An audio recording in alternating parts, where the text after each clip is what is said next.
की राजनीति में एक बड़ा भूचाल आया है। घड़ी में रात के कोई 10 बज रहे थे। 28 मार्च की तारीख। टीवी चैनलों से लेकर छोटे बड़े बुलेटिन पर खबर चल रही थी कि उत्तर प्रदेश के सबसे बड़े ताकतवर आदमी को बांदा जेल से दोबारा अस्पताल ले जाया जा रहा है, क्योंकि मुख्तार अंसारी की तबीयत फिर से बहुत ज़्यादा बिगड़ गई थी।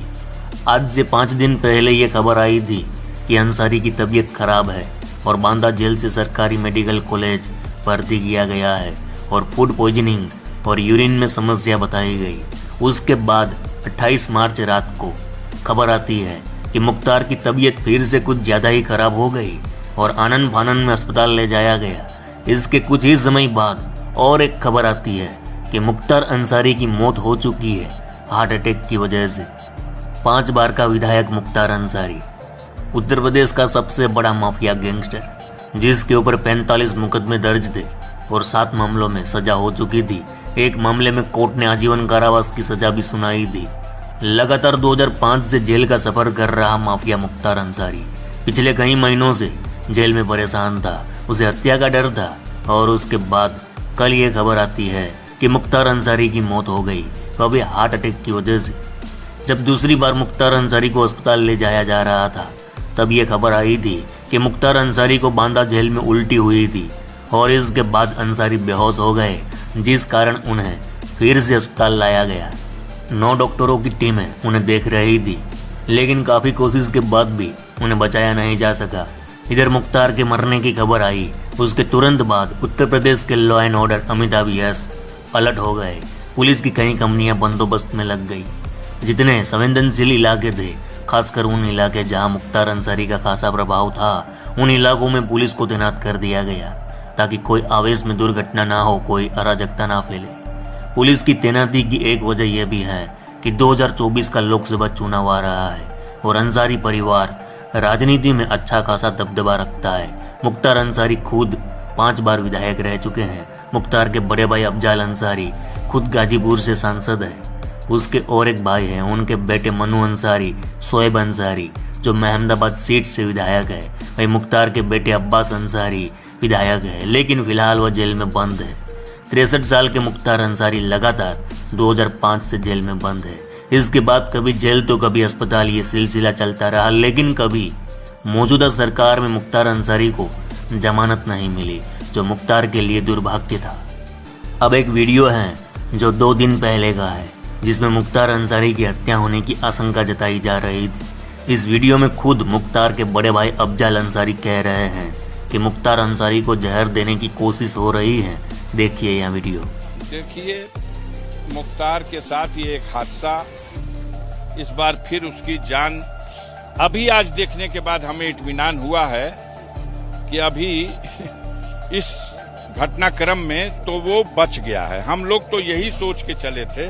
3 बजे भोर में जब खबर पहुंची कि वो मेडिकल कॉलेज में एडमिट कर दिए गए और कई दिनों से ये चल रहा था कि उन्हें जहर दिया गया है। जेलर, डिप्टी जेलर और कई कर्मचारी सस्पेंड किए गए थे, लेकिन शुक्र है कि हॉस्पिटल समय से आ गए और यहाँ उपचार हुआ और उनका जीवन फिलहाल तो बचा हुआ दिखता है। अब आगे कोई और षड्यंत्र हो जाए। खाने में कुछ तरह के पदार्थ डाल दिए जा रहे हैं, जिसको खा के व्यक्ति जो है। आप अंसारी से मिले भी हैं अलग से, आपका क्या वार्ता हुई? यार, मैं बता तो रहा हूँ कि उन्होंने खुद कहा और डेट बताया कि इस डेट को और रात वाले खाने में मुझे दिया गया जाए, और उसके बाद मेरी फौरन तबीयत बिगड़ गई और तब से मैं कह रहा हूँ वहीं इलाज होता रहा। जेल के डॉक्टर इलाज करते रहे, 2-1 यहाँ से डिस्ट्रिक्ट हॉस्पिटल से इलाज जाके करते रहे।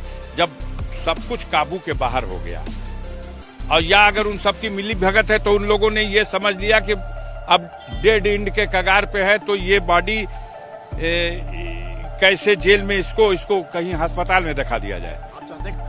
अरे मामा, तमाम आरोप प्रत्यारोप के बीच मुख्तार अंसारी की मौत को लेकर बांदा मेडिकल कॉलेज की ओर से एक बुलेटिन जारी किया गया है, जिसमें लिखा गया है कि आज गुरुवार शाम को लगभग 8:25 पर सिद्ध दोष विचाराधीन बंदी मुख्तार अंसारी पुत्र सुभान अल्लाह उम्र लगभग 63 वर्ष को जेल कर्मियों द्वारा रानी दुर्गावती मेडिकल कॉलेज बांदा के आकस्मिक विभाग में उल्टी की शिकायत एवं बेहोशी की हालत में लाया गया।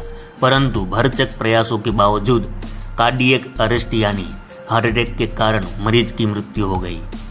अरे मामा, यहाँ बता दे कि बांदा जेल में बंद मुख्तार अंसारी की ओर से पिछले कई महीनों से लगातार कभी ब्लड प्रेशर बढ़ने और कभी शुगर से हालात बिगड़ने की शिकायत की गई है।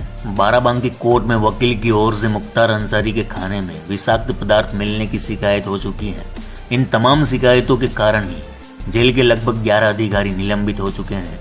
कुछ समय पहले यूपी के सबसे बड़े डॉन माने जाने वाले अतीक अहमद को 3 लड़कों ने पुलिस कस्टडी में गोलियों से भून दिया था। अब जब मुख्तार को जेल के भीतर जहर देने की बात सामने आ रही है, तब कुछ लोग अनुमान लगा रहे हैं कि क्या अतीक के बाद अब मुख्तार की तो बारी नहीं, क्योंकि अब तक यूपी के ये दोनों ही सबसे बड़े डॉन थे। इतने बड़े डॉन को भला किससे जान का खतरा है? लेकिन इन सारे सवालों का जवाब जानना है तो पहले मुख्तार की कहानी सुननी पड़ेगी।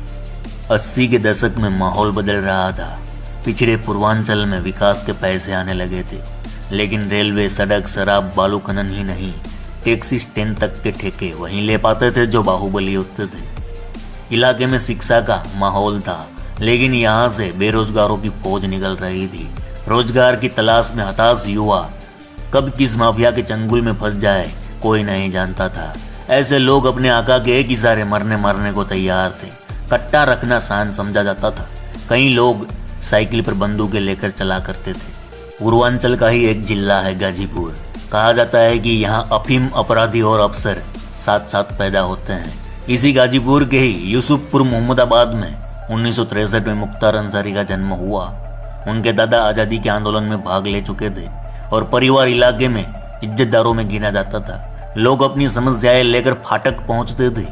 मोहम्मदाबाद स्थित मुख्तार का बंगला आज भी फाटक के नाम से मशहूर है। अरे मामा, नौजवान मुख्तार मजबूत कदकाठी गर्म खून वाला छोकरा था। अपनी क्लास में भी वह लीडर बनता फिरता।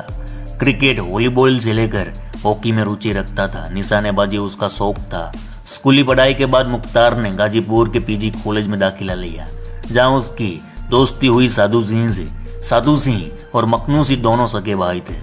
दोनों गोरखपुर के बड़े ब्राह्मण नेता के लिए काम करते थे, जिनकी दुश्मनी ठाकुर माफियाओं से थी। ब्राह्मण और ठाकुर माफिया रेलवे के ठेके के लिए टकराते रहते। इधर साधु सिंह के साथ रहते रहते मुख्तार समझ गया कि बिना पावर से सरवाइव करना आसान नहीं होगा। बाहुबली ही सबका बॉस है और मुख्तार ने बाहुबली बनने हुंकार भर ली। 80 का दशक था। सत्यनारायण राय भी दबंग आदमी थे। उनसे जुड़े लोगों की बसें मोहम्मदाबाद में चलती थी। बताया जाता है मुख्तार से जुड़े लोग भी इस धंधे में जुड़े हुए थे। किसकी बस कब निकलेगी इसे लेकर विवाद हो गया। कुछ दिन बाद ही सच्चिदानंद राय की हत्या हो गई। नाम मुख्तार का आया, लेकिन साबित कुछ नहीं हुआ। इससे पहले शूटर माला गुरु की हत्या में भी नाम लिया गया था, लेकिन सच्चिदानंद राय चैप्टर बड़ा हो गया। अब एक के बाद एक नए चैप्टर जुड़ते गए और मुख्तार माफिया की नगरी में बड़ा होता गया। अब एंट्री होती है ब्रिजेश सिंह की। साधु सिंह गैंग के पांचू सिंह ने ब्रिजेश के पिता वीरेंद्र सिंह की हत्या कर दी। साधु सिंह के साथ मुख्तार की दोस्ती थी, जिस कारण ब्रिजेश मुख्तार को भी दुश्मन मानने लगा। अदावत बढ़ती गई। मुख्तार ठेका पट्टी में तेजी से अपना पैर फैलाता जा रहा था। उधर ब्रिजेश से बदले की आग में जल रहा था। आजमगढ़ के तराया में एक ही दिन में 7 लोगों की हत्या कर दी गई। इसमें ब्रिजेश सिंह का नाम आया। इस हत्याकांड से यह तय हो गया कि पूर्वांचल में 2 ही लोगों की दबंगाई चलेगी। एक गुट मुख्तार के साथ जुड़ गया तो दूसरे ने ब्रिजेश सिंह की शरण ले ली। अब ठेका नाक का सवाल बन चुका था। ब्रिजेश सिंह साहिब सिंह की सरपरस्ती से अलग होकर खुद मैदान में उतर चुका था। पुलिस उसे खोज रही थी, लेकिन उसके पास कोई फोटो नहीं थी जिससे ब्रिजेश की पहचान हो सके। कहा जाता है कि बनारस से इलाहाबाद की तरफ ब्रिजेश सिंह भारी पड़ रहे थे, वहीं बनारस से गाजीपुर मऊ की तरफ मुख्तार। ऐसे में गैंगवॉर लाजमी था और इसमें कई लोगों की जान गई।